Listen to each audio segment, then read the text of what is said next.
Ya, ya. Buenas tardes, profesor y compañeros. El tema a tratar del día de hoy es la etnometodología. Los integrantes del equipo son Díaz Parías Caballero y Xiomara, Lados Caballero, Nayeli Sheila, Jiménez Huerta, Nayeli Lucero, y quien les habla, Roland Torres, Nageli Nicole. Siguiente, por favor. Ya. A ver, en el capítulo 1 hablaremos sobre la etnometodología, en el capítulo 2 sobre las semejanzas y diferencias de la etnometodología y fenomenología, ese sería el 2.1. En el 2.2, los 4 estilos de investigación de la etnometodología, en el capítulo 3, conceptos de la etnometodología, y en el capítulo 4, en el 4.1, ejemplos de la etnometodología, y el 4.2, críticas de la sociología tradicional. Siguiente, por favor.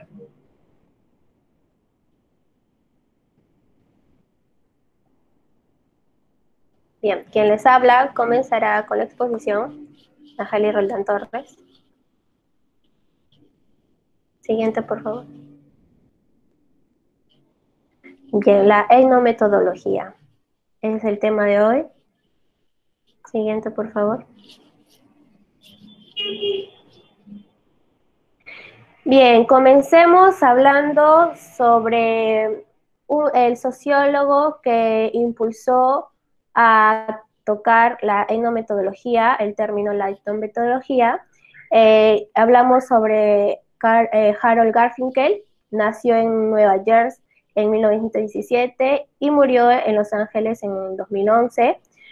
Fue profesor de sociología de la Universidad de California, Los Ángeles.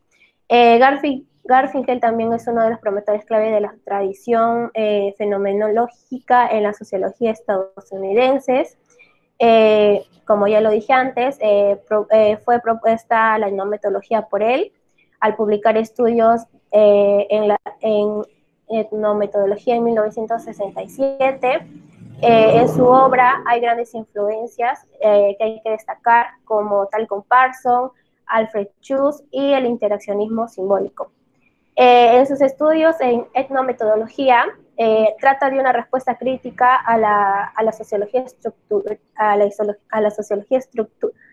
estructura de su tiempo, ya que rechazaba aquellos discursos sociales que clasificaban a la acción humana de automatista, así como las teorías que daban por sentados conceptos como la estructura, clases sociales, familia, identidad, ¿qué más? Cultura, etc. Eh, Garfinkel nos dice que la etnometodología está en las actividades prácticas en la vida cotidiana de los miembros de la sociedad. Siguiente, por favor.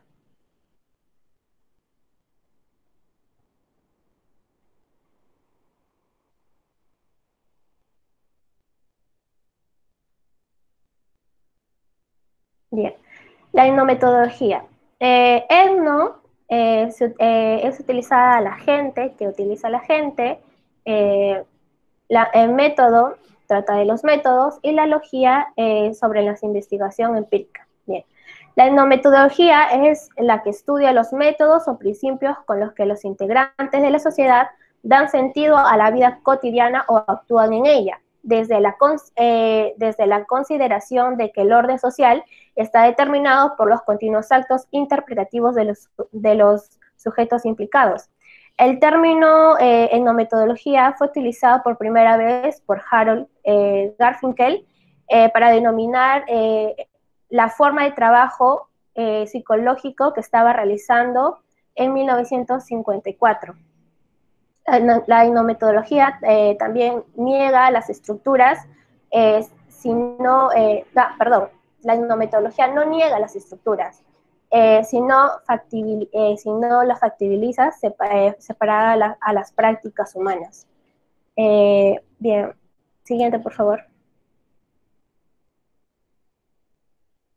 Bien, tenemos 3 influenciadores, como antes ya lo hemos mencionado, que son Talcott Parsons, que influenciaron a Garfinkel, Talcott Parsons, Alfred Schultz y el interaccionismo simbólico. Talco Parso nos dice que las condiciones de emergencia, nos habla sobre las condiciones de emergencia y de mantenimiento en el orden social. Mientras Chus nos habla sobre la racionalidad práctica de las actividades cotidianas de los seres humanos, obviamente, y el interaccionismo simbólico, el auténtico conocimiento sociológico que se nos revela a través de la experiencia inmediata en las interacciones de todos los días.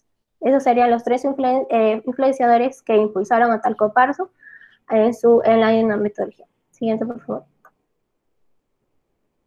Bien, los supuestos de la etnometodología. Tenemos a los hechos, nos habla sobre los hechos que no determinan desde fuera de la conducta humana, sino que aquellos mismos son el resultado de la interacción social que se producen continuamente a través de sus actividades prácticas cotidianas. Por otro lado, tenemos los seres humanos no son ineptos culturalizados, sino agentes activos, capaces de articular procedimientos que les son propios para definir, según las circunstancias y los significados, las situaciones sociales en las que están implicadas. A través de ellos, de esos dos, se explican las creencias, teorías, modelos, metáforas y métodos que emplean las personas para construir la sociedad. Siguiente, por favor. Bien, características de la etnometodología. La etnometodología se caracteriza más por las producciones de estudios empíricos. La etnometodología realiza estudios de la conversación. Estudia los procesos de construcción de la realidad y el orden. El principal problema al enfrentar al papel de las reglas creadas en el grupo social. Existen dos formas de analizar los hechos sociales. Tenemos a la endógena y a la exógena. La endógena nos habla que estudia la organización y las operaciones que permiten su constitución, mientras que la endógena explica la relación entre el hecho social con otros. Siguiente, por favor. Bien, le doy pase a mi compañera para que continúe con la exposición. Gracias.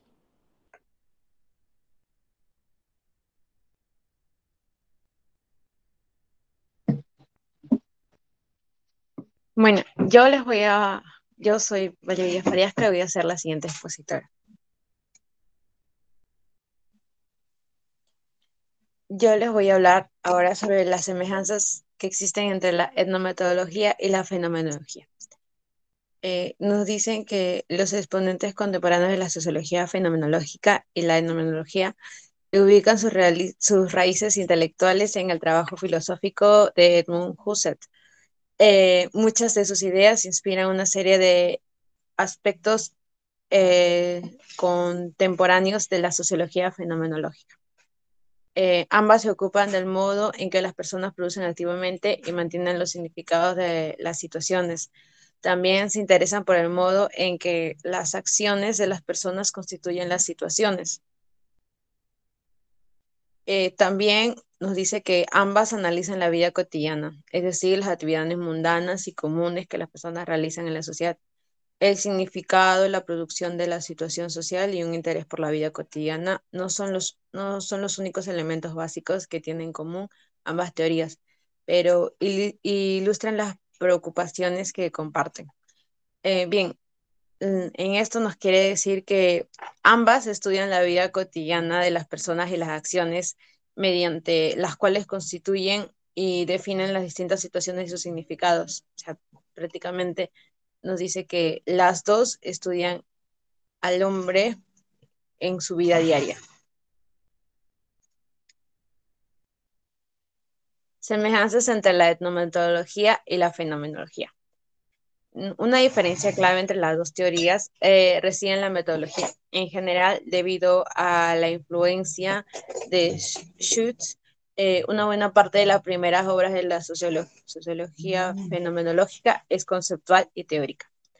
Nos dice también que los sociólogos fenomenólogos sienten gran preocupación por la ciencia. Los etnometodólogos, dentro de la tradición de la fenomenología, aceptan la importancia fundamental de la ciencia en la vida social. Sin embargo, dado que hunden sus raíces en la sociología tradicional, tienden a centrarse en actividades sociales que son empíricamente observables.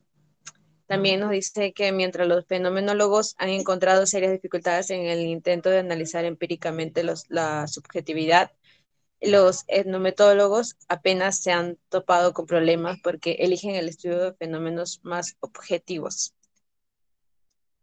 Bien, entonces nos dicen que una de las diferencias más importantes radica en la metodología que usan cada una de las corrientes. Mientras la fenomenología es más puramente teórica y filosófica, la etnometodología, por el contrario, es más empírica, es más práctica. Entonces podemos decir que si bien la fenomenología estudia, como su nombre mismo indica, los fenómenos sociales a un nivel de comportamiento o de procesos mentales, la etnometodología, por el contrario, se encarga de analizar las acciones diarias de los individuos que llevan a cabo, los proyectos que se urden en su mente. En pocas palabras, la etnometodología estudia cómo actúa la gente, y la fenomenología, cómo piensa la gente. Listo. Los 4 estilos de investigación de la etnometodología.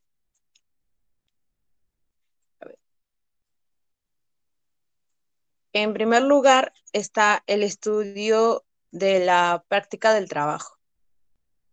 Este primer estilo es el de los estudiados sobre las prácticas de trabajo efectuadas por Garfinkel y sus estudiantes en Los Ángeles. Son estudios sobre actividades ocupacionales ordinarias, aunque Garfinkel se interesó concretamente en las actividades de físicos y matemáticos. La idea surgió al comprobar que muchos estudios sociológicos trataban sobre las ocupaciones y no directamente las ocupaciones. La segunda se trata sobre los estudios de conversaciones. A ver, en el segundo estilo nos dice que se originaron con los trabajos conjuntos de Garfinkel, Sachs y Schlegel. Estos estudios examinan los trazos organizacionales del lenguaje natural en las interacciones cotidianas, como por ejemplo las conversaciones telefónicas, los saludos, las producciones de historia y de informes o las bromas en el contexto de su enunciación, o sea, de cómo son comunicadas o cómo se interpretan. La sociología cognitiva, que es el tercer punto o tercer elemento. La sociología cognitiva se le acuñó en 1974 a Sikurel, en la que se estudia los lenguajes esotéricos como el de los mudos y los ciegos de nacimiento. En este campo se adentraron más específicamente por la psicolingüística y el lenguaje de los niños e interaccionismo y las interacciones, perdón, del maestro-alumno. La cuarta es el desarrollo de las implicaciones del problema de la reflexibilidad y el análisis. O, en otras palabras, el grupo de análisis. Su principal problema es que aunque sea el grupo que crea las reglas de la vida en grupo y no al revés, son los propios actores los que consideran que son las reglas las que determinan la vida en grupo. Ahora le doy paso a mi siguiente compañera para que exponga los otros temas.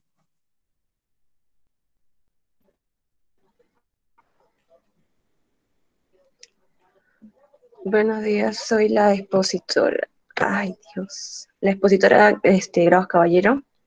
Voy a continuar con la exposición.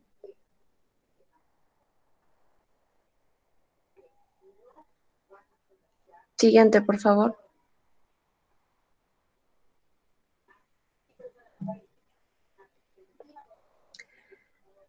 Conceptos de la etnometodología. Tenemos a la práctica, a la realización, en donde Garfinkel nos indica que sus estudios tratan sobre las actividades prácticas, las circunstancias y el razonamiento sociológico práctico, en donde los hechos sociales son las realizaciones de los miembros. Siguiente, por favor.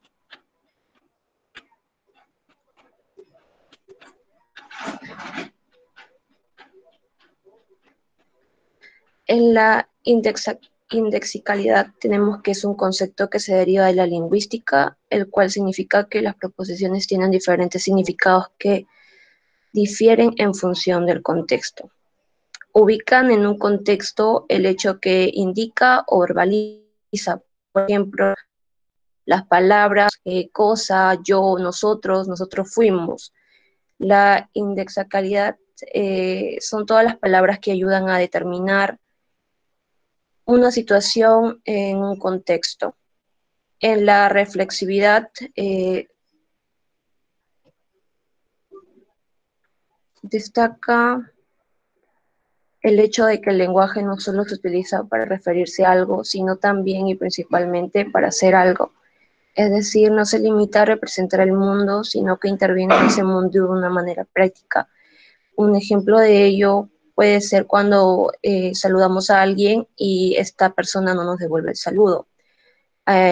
No somos conscientes de que hacemos un esfuerzo reflexivo de la acción que estamos realizando. Siguiente, por favor.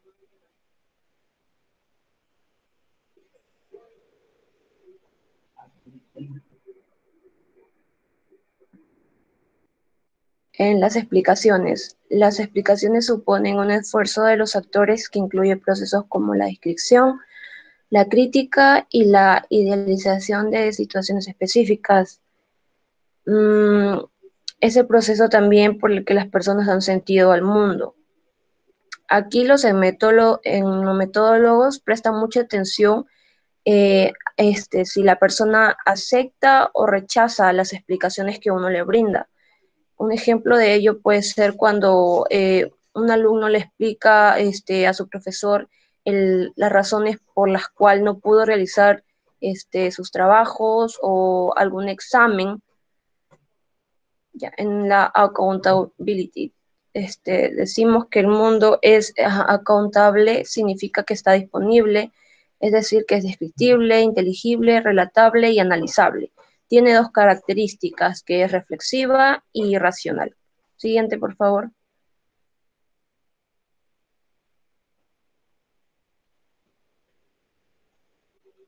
En la noción del miembro nos hace referencia a la pertenencia social, sino al manejo del lenguaje natural, al lenguaje común. Convertirse en un miembro supone afiliarse a un grupo o a una situación, lo que requiere el manejo progresivo del lenguaje común. Cuando decimos miembro, hacemos mención a que las personas tienen por un conjunto de procedimientos, de métodos, de actividades que hacen que pueda dar sentido, un mejor sentido al mundo. Siguiente, por favor.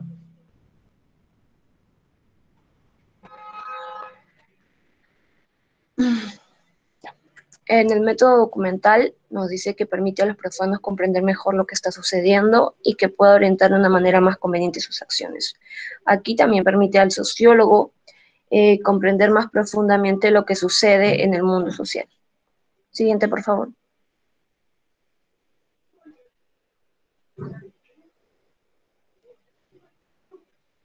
En el principio de etcétera, todas las situaciones implican aspectos incompletos que los participantes deben rellenar para que la situación pueda proseguir.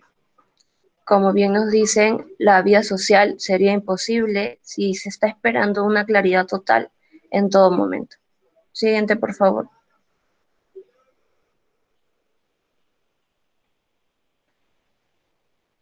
Tenemos al lenguaje natural, que nos dice que es un sistema de prácticas en donde las personas pueden hablar, escuchar, presenciar la producción y realización objetiva de la vida social.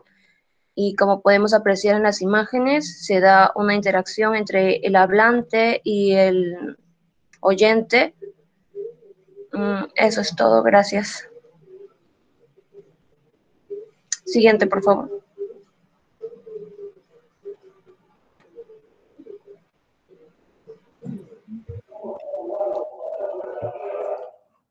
Bueno, yo soy Nayeli Lucero Jiménez Huerta y voy a hablar sobre los ejemplos de la etnometodología. Siguiente. Ya. Uno de ellos es el experimento de ruptura, ¿no? En este experimento se viola la realidad social con el fin de arrojar luz sobre los métodos que utilizan las personas para construir la realidad social. Esto tiene como objetivo interrumpir los procedimientos normales, de manera que se puede observar y estudiar el proceso por el cual se construye o reconstruye el mundo cotidiano. Esto quiere decir que cuando nosotros actuamos de forma diferente, ¿no? a lo que comúnmente hacíamos. En uno de los casos sería cuando llegamos a hablar formalmente en nuestra casa, cosa que mayormente no lo hacemos, ¿no? Esto generaría diferentes reacciones como asombro, incomodidad, entre otros. Siguiente.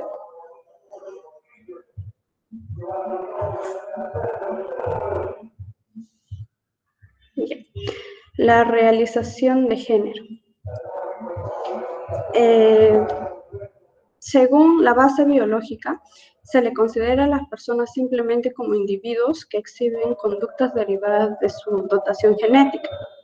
Pero para el atractivo sexual tiene que ser claramente una realización, porque las personas deben de hablar y actuar de manera específica para que se les considere sexualmente atractivas. Un ejemplo de ellos es el caso que se viste, tiene conductas y hasta las medidas ideales supuestamente que una mujer debería de tener. Esto nos muestra que nosotros aprendemos y usamos rutinariamente las prácticas comunes que nos definen como hombres y mujeres. Siguiente.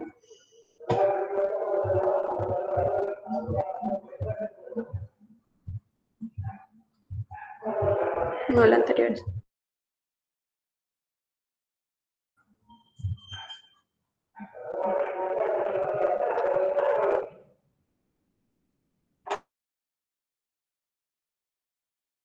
Súbele uno.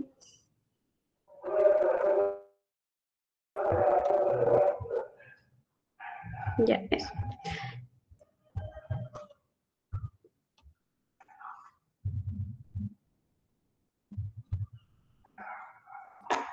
La realización de un paseo.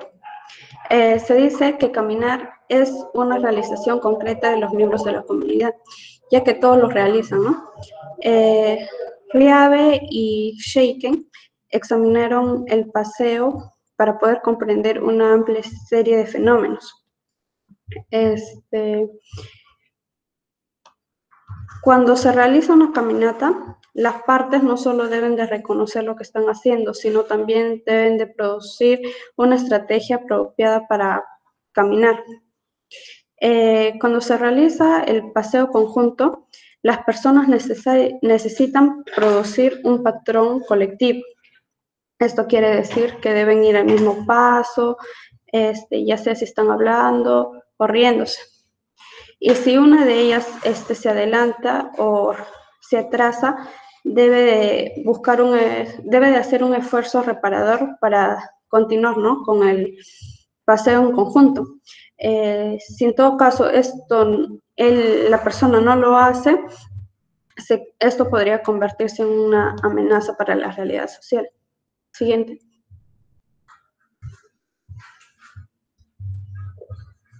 Ya. La iniciación de la risa. La risa es un acontecimiento totalmente espontáneo en el curso de la conversación y la interacción, pero para Jefferson dice que es una intención que provoca la risa del interlocutor. Entre ellas, la risa se da cuando el hablante se ríe al final de su expresión, o también la risa del hablante en medio de su expresión.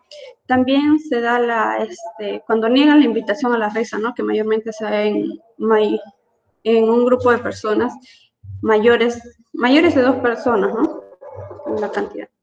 que no todos se ríen. Siguiente.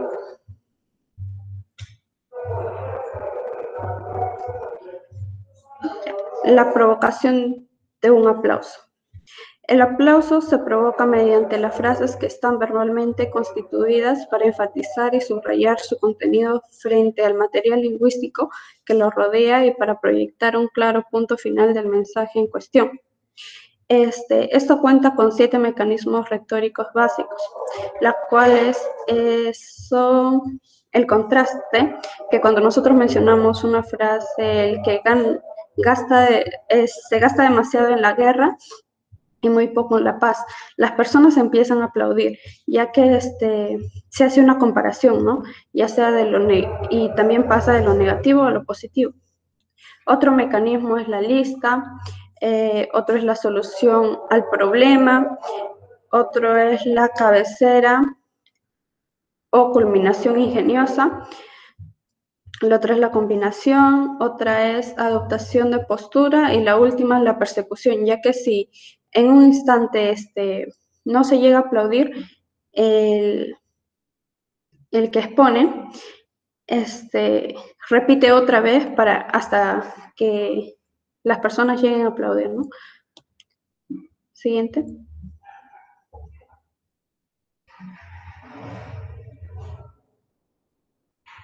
Ya. Las críticas a la sociología tradicional. Los etnometodólogos critican a los sociólogos tradicionales porque imponen su concepción de la realidad social en un mundo social, pero la sociología se ha dedicado a hacerla de forma abstracta, ¿no? Otra es que Don Zimmerman y Melvin Poyner afirman que la sociología convencional habían confundido tópico y recurso. Para ello, Roy Toomer señaló que los sociólogos suelen analizar el discurso cotidiano no como un tópico en sí, sino como un recurso para estudiar realidades ocultas, tales como normas, valores, actitudes, etc. Siguiente.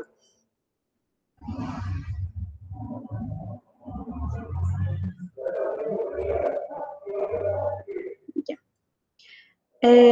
Matthew Spear señaló que cuando los sociólogos estudian la sociología infantil no analizan los procesos mismos, sino lo hacen en una serie de etapas abstractas, generales, a partir de aquellos procesos. También hizo hincapié en que la socialización es una adquisición de la competencia de la interacción. Otro es que McKay comparó el enfoque normativo de la sociología tradicional con el enfoque interpretativo de la etnometodología, ya que se dice que el enfoque normativo concebía la socialización simplemente como una serie de etapas durante las cuales los adultos, que se les consideran completos, señalan a los niños como incompletos. Y estos adultos deben de enseñar a los niños la manera de la sociedad, ¿no? Pero Mackay consideró estos conceptos como erróneos, ya que se dice que la realidad, ya que la realidad es la socialización que implica interacción entre niños y adultos. Siguiente.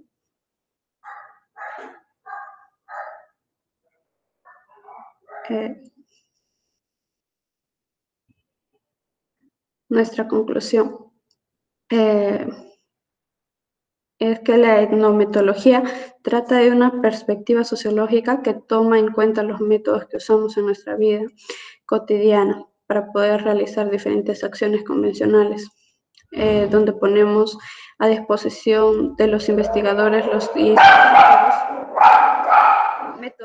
metodológicos y la teoría para explicar la constitución cotidiana de la vida de las personas. Gracias.